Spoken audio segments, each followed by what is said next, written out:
को प्रकट करने के लिए, अच्छे रास्ते पर चलने के लिए हमारा जन्म हुआ है। पर हम लोग बुरे रास्ते पर चलते हैं, बुरे काम करते। अच्छे काम करो, अच्छे रास्ते पर चलो और आनंद से जीवन जीते रहो, जीते रहो, जीते रहो, जीते रहो। ये ना सोचा जाए कि हम तुम्हें पाल रहे हैं, हम तुम्हें खिला रहे हैं। कोई किसी को नहीं खिलाता। हर व्यक्ति अपने भाग्य का दाना पीना, खाना पीना खाता। एक राजा था, एक राजा ने एक मक्के का दाना लिया, मक्के का एक दाना लिया और दाना लेकर के अपने गुरुजी से बोला। राजा सिंहासन पर बैठ के भरी सभा में राजा ने कहा, गुरुजी बताइए,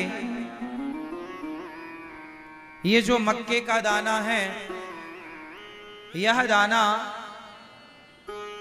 आप तो सब कुछ जानते हैं, बताइए यह दाना, इस दाने में किसका नाम लिखा है? क्योंकि आप कहते रहते हो दाने दाने में लिखा है खाने वाले का नाम। तो राजा ने कहा, गुरुजी आप सब जानते हैं, तो बताओ कि इस दाने में किसका नाम लिखा है? गुरुजी बड़े ज्ञानी थे, सामान्य नहीं थे, त्रिकालज्ञ थे, बड़े उद्घट विद्वान थे, सब कुछ जानते थे। उन्होंने कहा, राजन, इस दाने में वो कबूतर बैठा है, उस कबूतर का नाम लिखा है। राजा बड़ी जोर से हंसा, गुरुजी आज आपकी बात झूठी हो जाएगी, कबूतर खा ही नहीं सकता इसे, क्योंकि ये मेरे हाथ में है, मैं खाऊंगा और मैं खाऊंगा तो आपकी बात झूठी हो जाएगी। राजा बोले, आपकी बात झूठी हो जाएगी आज। गुरुजी ने कहा, बेटा दाने दाने में लिखा है खाने वाले का नाम, यदि इस दाने में उस कबूतर का नाम लिखा है तो वो कबूतर ही खाएगा। राजा जोर से हंसा और हंसते हंसते उसने दाना अपने मुंह में डाल दिया।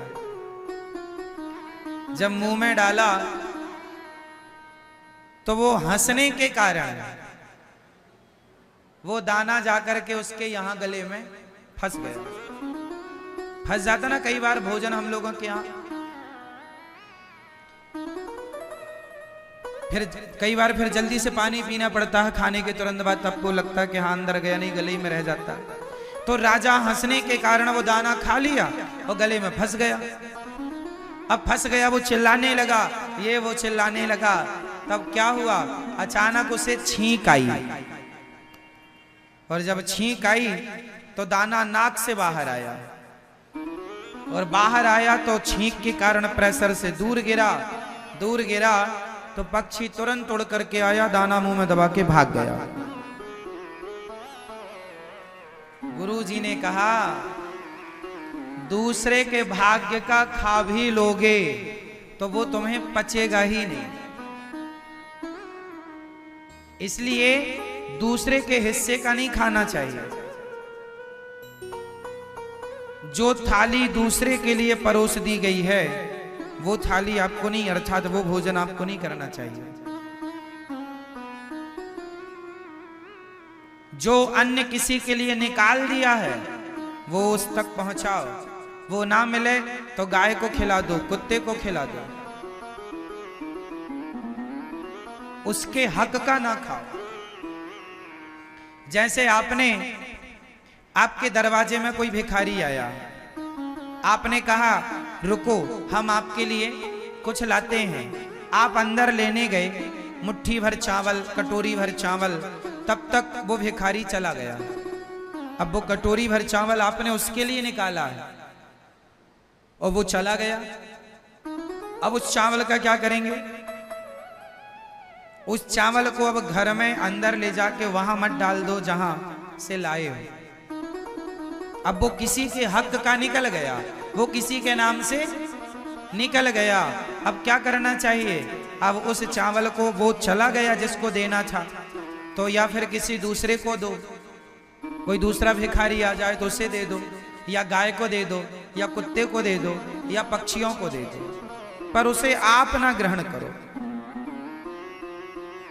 पैसे भी किसी के नाम के निकल गए तो आप उससे दीजिए, अब उससे अपना काम ना करिएगा, क्योंकि हम सब लोग अपने हक का खाएं, किसी और के हक का ना खाएं। इसलिए कहा करता हूं कि हम और आप पालनहार नहीं हैं, हम और आप किसी का पेट भरने वाले नहीं हैं, सबके पालनहार भगवान हैं। कितना हमारे पास जो धन है उसमें भी कितनों का नाम लिखा है, ये ईश्वर ने पहले से तय कर रखा है।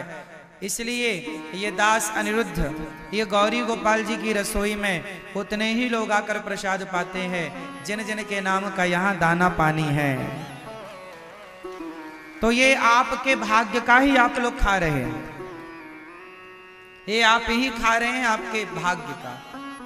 इसलिए कोई किसी को नहीं खिलाता, कोई किसी को नहीं देता, भगवान ही सबको देने वाले हैं। इसलिए दाता एक ही है, दाता एक राम, भिखारी सारी दुनिया, और राम एक देवता, पुजारी सारी।